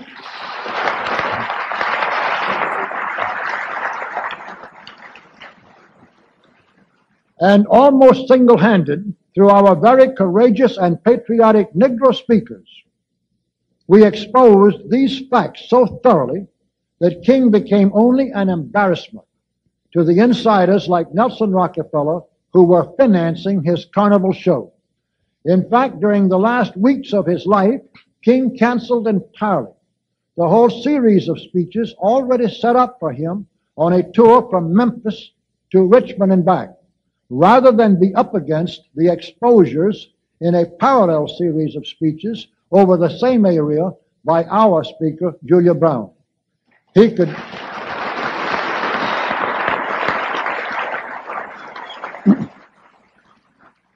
could no longer be of any practical value to the insiders at all as a live agitator, but only as a falsely glorified dead martyr. So much to our regret, that gruesome transformation was arranged by the conspiracy in very short order.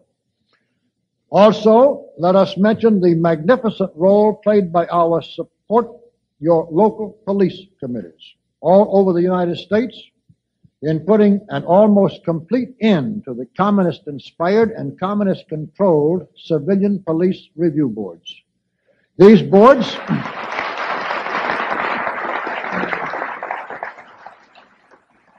These boards had been designed for the ruthless harassment of all police officers who tried to do their duty in handling communist criminals and agitators.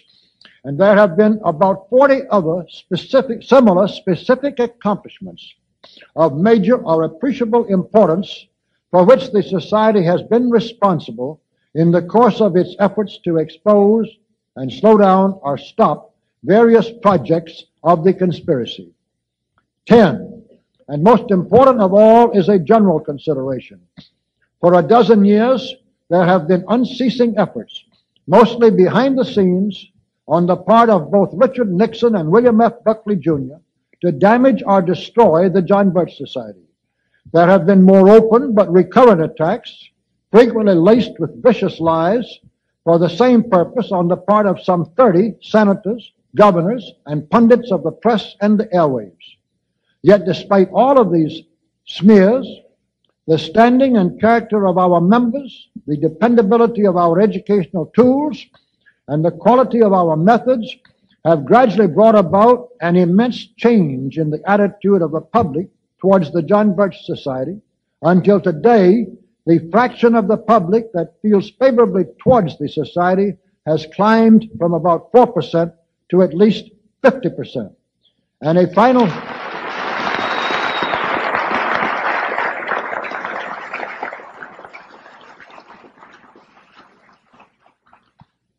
final measure of our value to the anti-communist cause can be expressed most comprehensively in a single thought.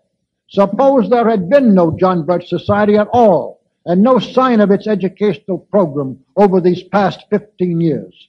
Then just try to imagine how much more completely in the dark the American people would be today about all that is happening, and how tremendously easier it would be for the insiders of the conspiracy to carry out the final steps in their plot to enslave us. Section B. How fares the other side? 1. For almost 200 years, the goal of this self-perpetuating conspiracy has been to destroy all religion, all regularly established governments, and all traditional human institutions, and then to impose its new world order on the chaotic ruins that will be left. The conspirators have never been able to destroy anything of importance, however, by attacks from the outside, but only by subversion from the inside. Almost every member of the conspiracy, therefore, leads a continuous life of falsehood to his friends, of pretense to the public, and of underlying doubt with regard to his own future.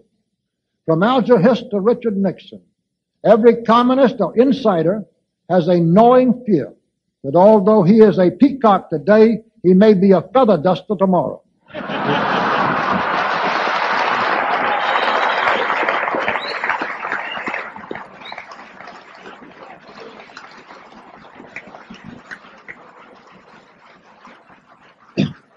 The abnormality of such existence adds up to a basic liability which is forever tugging away at the solidity of the whole conspiratorial organization. And the effects of this defiance of all normal human instincts are beginning to show up today on the whole international scene more clearly than ever before. 2. The insiders and the Illuminati before them have always intended that about 3% of any population should have absolute rule over the other 97%. This is because their obscene lust for power is more happily satisfied by success in proportion to the scarcity of others who also enjoy the perquisites of power. In other words, by an inverse ratio. This seems a very strange and cruel psychological quirk to traditional Americans, in a country where even those with the ambition and ability to become very rich have always wanted to see others become rich also, and to have everybody around them enjoy all the comforts and even luxuries of an increasing national prosperity. And this attitude alone on the part of the insiders, as demonstrated at present by their calculated effort to wipe out the whole middle class and to reduce everybody but themselves to a level of bare subsistence, is going to militate very strongly against them as their design becomes more obvious. 3.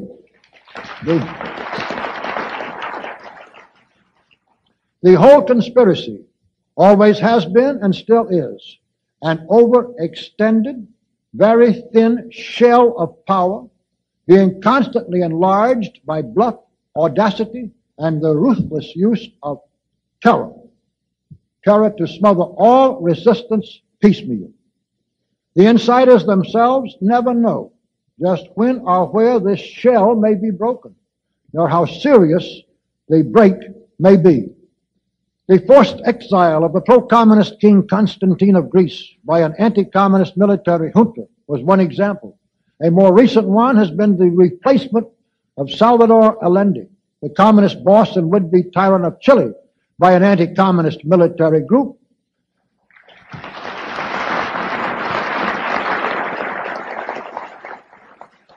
Which certainly seems, as does the one in Greece, to be determined to restore a constitutional republican government to their respective countries as rapidly as possible. The conspiracy certainly cannot be sure of what is going to happen on mainland China when Mao Zedong dies, or how long Willy Brandt can last in West Germany, when despite all of the moral support that Richard Nixon could give him, he still barely won the last election in 1972 by 2 votes which were purchased through outright bribery. Also, of course, Pierre Elliott Trudeau, still ruling Canada without even a majority, could have the sordid facts of his utterly treasonous and criminal past begin to catch up with him in the minds of the Canadians. And there are a dozen other seriously weak spots in the shell where there could be a blowout at any time.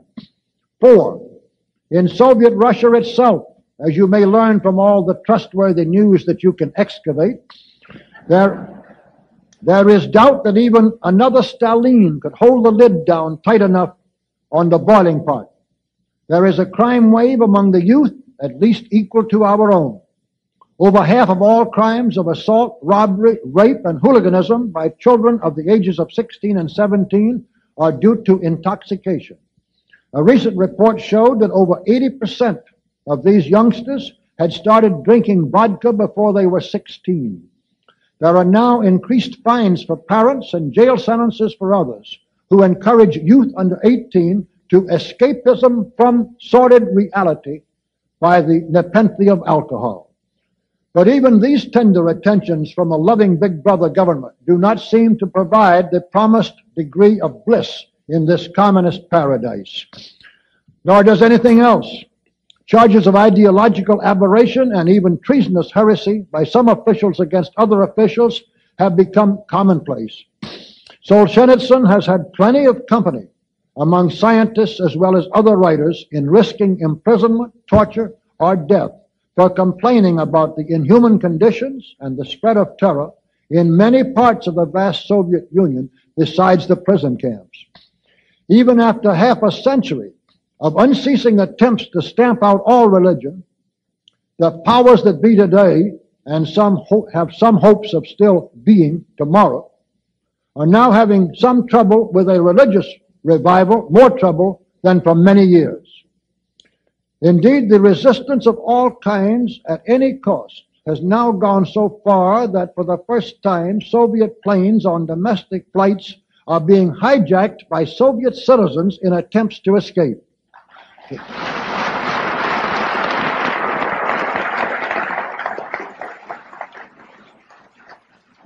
The plain truth is that the commissars who are trying to rule the Soviet Union today are sitting on a powder keg which would blow up at any minute that they ceased to have the ostentatious financial support, moral support, and material support of the United States government. And the same thing is true of a great many other regions within the vast communist corral of nations. 5, the truth is that everything now depends more than ever before on what happens in the United States. And this is a shaky reed on which the insiders are leaning. They are using the protracted assault on Nixon to distract American minds from what Nixon is still doing to advance communist plans. Also to cause distrust and despair in American minds about our whole economic political system, so as to get an easier acceptance of drastic changes which spell communism. But they're also generating some very serious bitterness and rivalries within top revolutionary circles. Few men, if any, have ever done more to increase communist power and prestige at home and abroad than Richard Nixon, and few have been more skillful at cementing grateful communist commissars and ambitious insiders into the circle of his own support. Yet some of the most powerful insiders seem determined to throw Nixon overboard in order to put more power directly into the hands of the Rockefeller faction and such Rockefeller agents as Henry Kissinger. And we believe that they are thereby creating a lot of future headaches for the whole conspiracy. 6. More important than any of these considerations, however, is a now rapid awakening among the American people. What happened to the Equal Rights Amendment last year and to the Genocide Treaty and the Land Use Bill this year are just straws in the wind. The insiders have not dared to install actual rationing of gasoline, which they have so badly wanted. Nor has the Nixon administration yet dared to establish full diplomatic relations with Red China. Also, we think the present obvious intention to surrender the Panama Canal completely into international communist hands through the communist government of Panama may run into quite a jolt if 1 million bumper stickers appear on that many American cars reading as follows: "Don't give Panama our canal, give them Kissinger instead."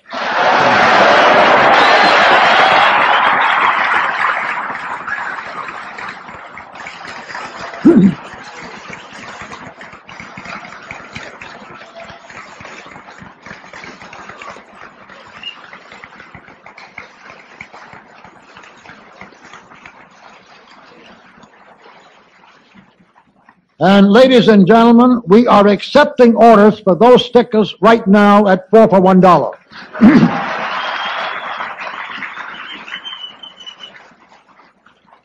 Seven, these are also straws in the wind, but the insiders can see which way the straws are blowing. The Nixon administration already has executive orders on the books sufficient to establish a complete dictatorship. But Nixon does not dare to make a full test of either their reception or their constitutionality. Regional government is being pushed hard, but still on the phony pretense of increasing federal cooperation with state and local governments rather than usurping all of their functions and powers. The drive for more and bigger crime waves, although fully supported and encouraged by the pro-communist governors of at least 5 states, has not yet dared go far enough to make the American people welcome a national Gestapo. All of the conspiratorial forces, with municipal, state, and federal backing, have not yet succeeded in taking our guns away from us. And the insiders have never been able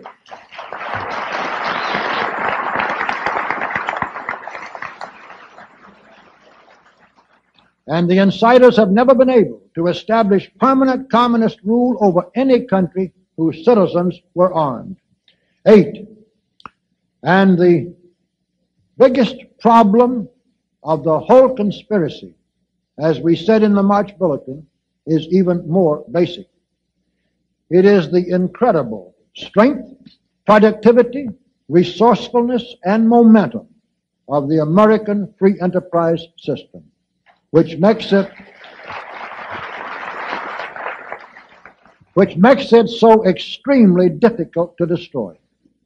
Also, there is a changing mood, a rising spirit of anger and determination coming up in the American people, which is crowding the insiders into a race against time, for time, like truth, is on our side.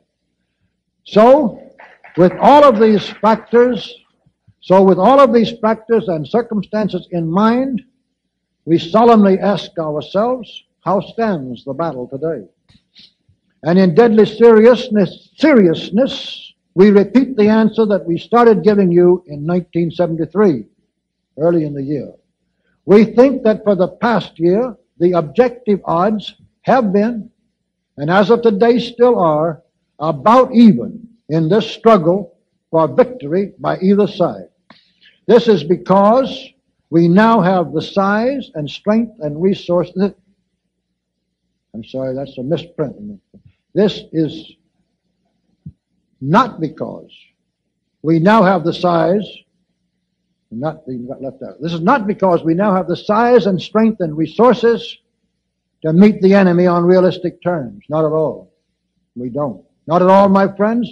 We never delude ourselves nor anybody else. But it is primarily, we think the odds objectively are even, because we really mean business in this most crucial fight of all human history, as we always have. We believe it is possible for us to continue expanding our total program until it does measure up to the practical need before the hour is too late.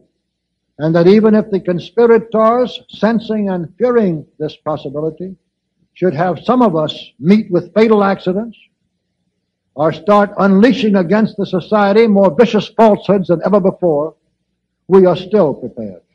Our total undertaking now has the organization, the experience, the courage, and the willpower to use our growing strength to best advantage, to act as a catalyst and a rallying point for the patriotic uprising that is now underway, and thus to play a decisive part in helping to save our country and hence our whole civilization from the living death that is called communism.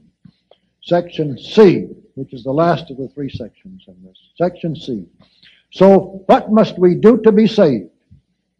Having thus used 2/3 of our time on the background of this speech, let us now use the other third on the substance that will justify its title.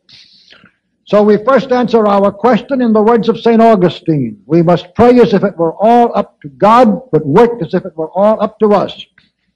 And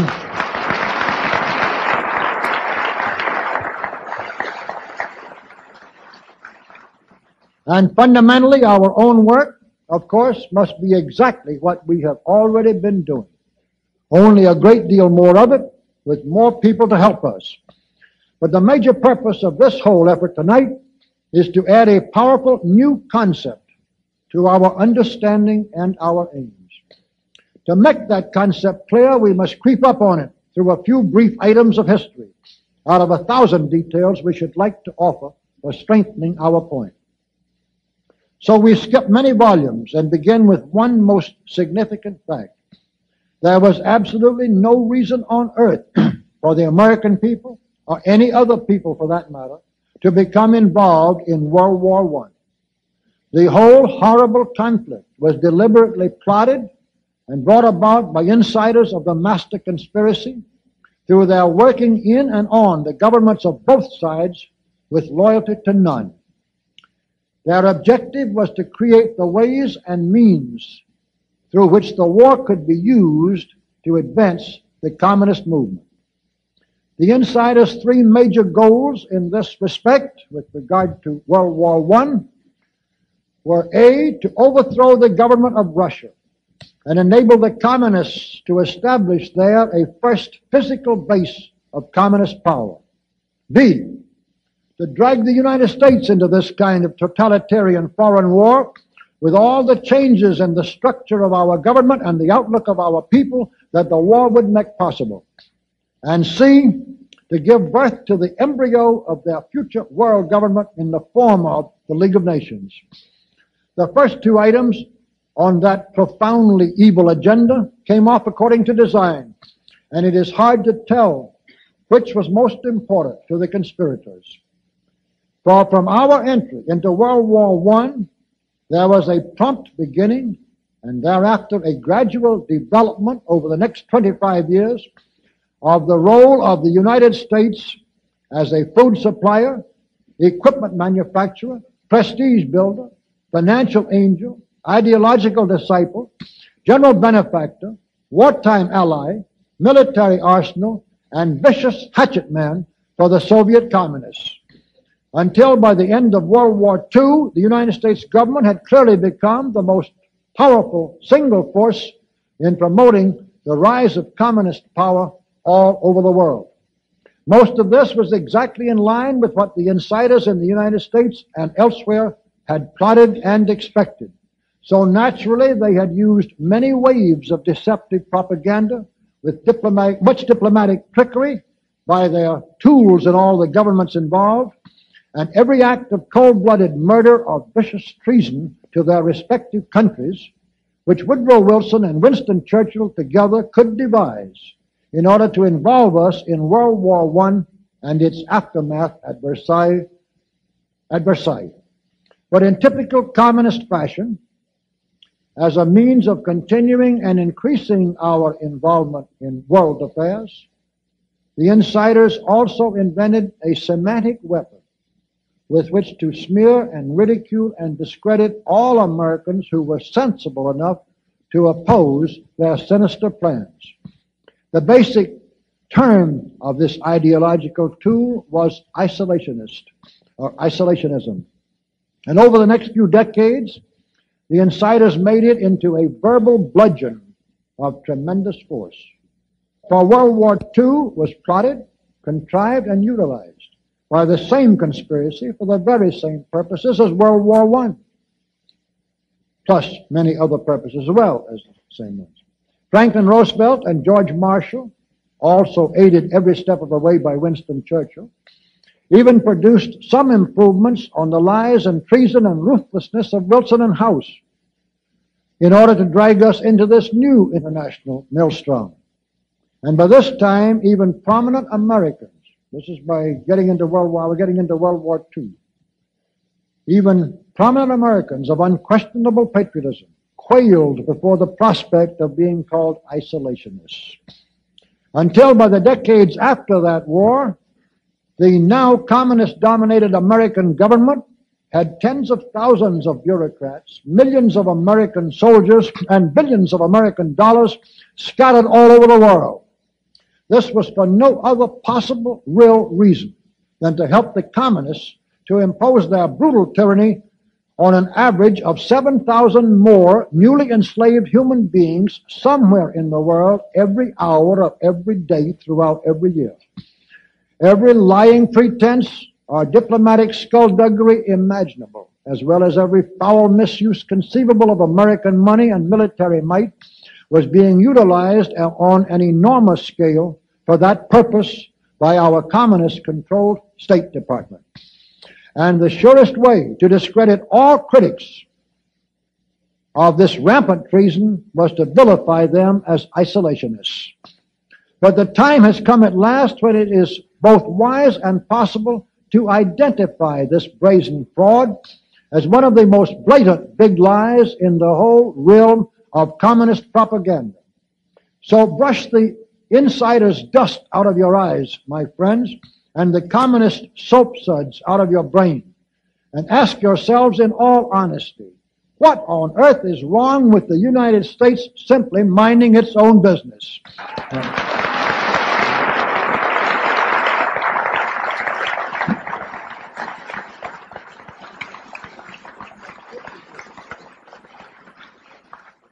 Or with having its foreign policy function primarily for the safety and benefit of the American people.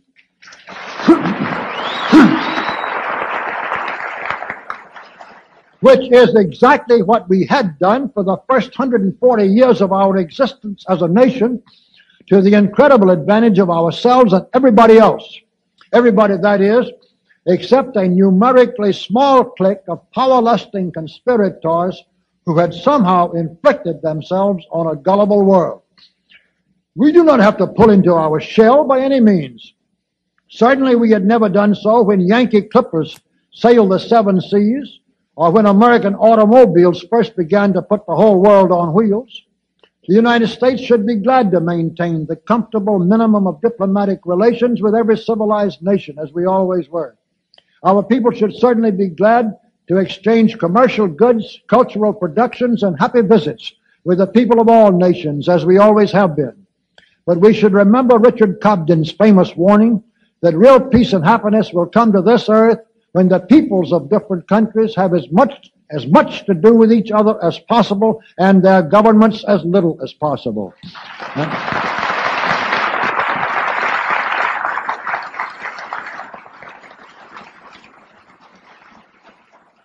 And we should also remember that the continuous colossal meddling of our government with the affairs of other governments all over the world does unmeasurable damage to the people under those other governments and to our own people as well.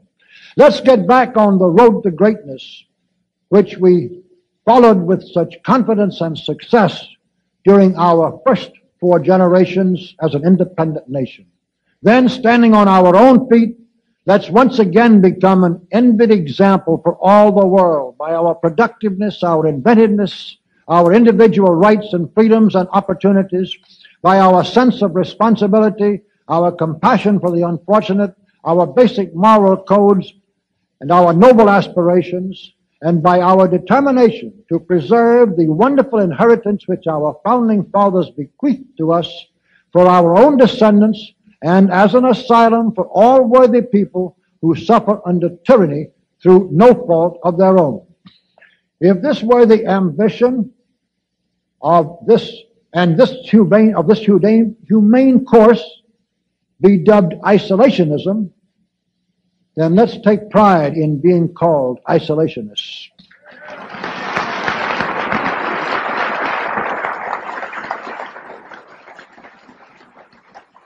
Above all, let's not be prevented from using our common sense, from leading patriotic lives, and standing on our God-given rights through fear of a tricky phrase invented for that very purpose by the most vile and merciless criminals in all human history. Section D. I thought I'd combine this in Section C when I said it was the last, but I noticed I split it. And I do remember now I did find I split it. But anyway, it's the last half of the last section, so let me encourage you. Section D, in conclusion.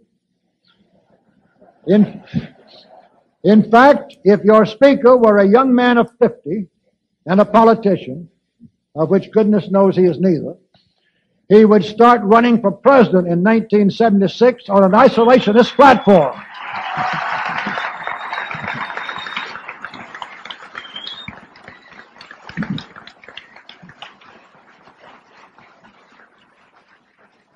And the internationalist insiders might be amazed at how many millions of Americans would come surging to his support. So we offer the idea free to any qualified person who wants it. While we turn to a very brief summarization of what we hope the John Birch Society will help and even sometimes lead the American people to accomplish during the next 15 years. 1, our first and most important specific undertaking should be to restore the complete independence of the United States.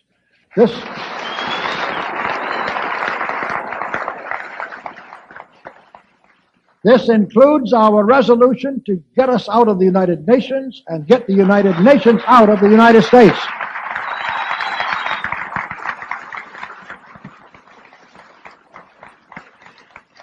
Two, we must once again make our money freely redeemable in gold at some realistic price.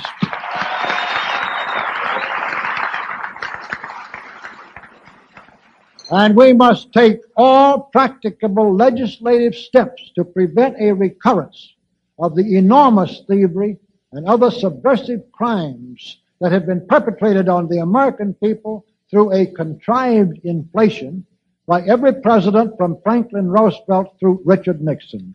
3, we should reduce the number of government bureaus, of government civilian employees, and the whole quantity of government by at least 50%.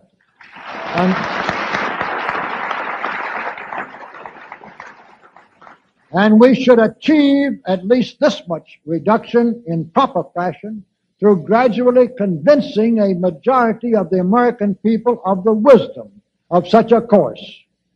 4, we should withdraw all American troops from every spot on earth that is not American soil, except when and where such troops may be required as decided by Congress to protect American lives and property from criminal vandalism.